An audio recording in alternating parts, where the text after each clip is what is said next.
বাবা আব্দুল্লাহ, তুমি না আইলে আমার হারা জীবন ওই পাগলা গারোতেই থাউন লাগতো। আল্লাহ তোমার বাঁচাই হোক, আল্লাহ তোমার বাঁচাই হোক। চলো।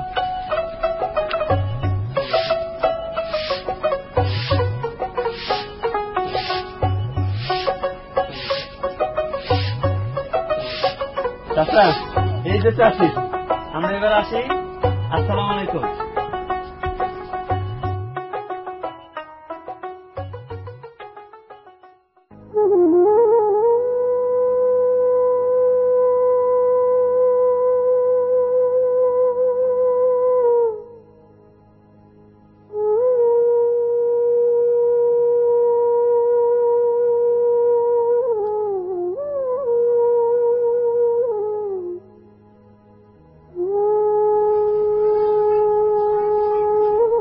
পারুলের মা,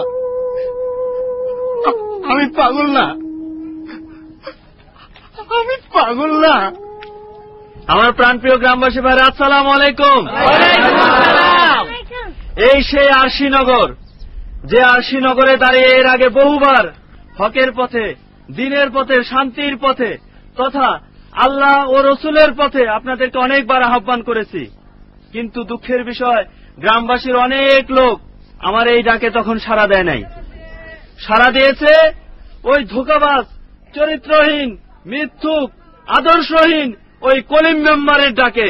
এর পরিণতিতে আমাকে তিনটে মিথ্যে খুনের মামলা কাঁধে নিয়ে 5টি বছর কারাগারে বাস করতে হয়েছে।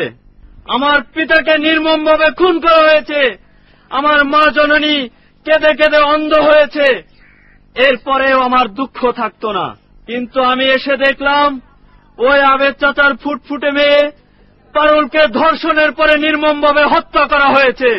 এই ঘটনা দেখার পর তার ছোট ভাই শিমুলের জিহ্বা কেটে দেওয়া হয়েছে, যাতে সত্য সাক্ষী না দিতে পারে।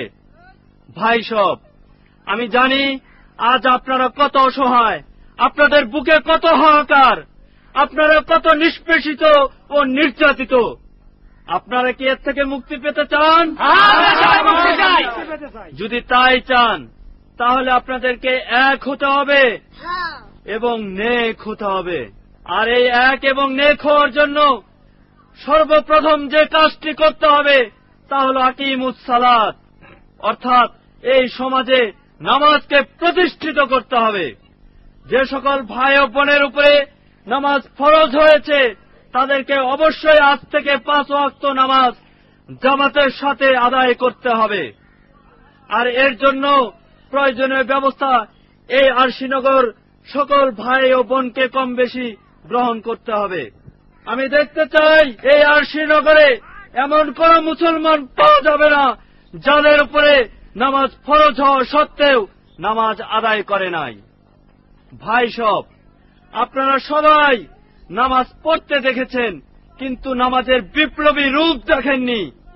ইনশাআল্লাহ আমরা এই আরশিনগরে নামাজকে একটি বিপ্লবী রূপে প্রতিষ্ঠিত করবই করব।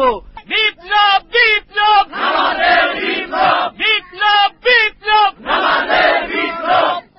আল্লাহ হাফেজ। সবাই সবার তরে নামাজ পড়ো ঘরে, আমরা সবাই সবার তরে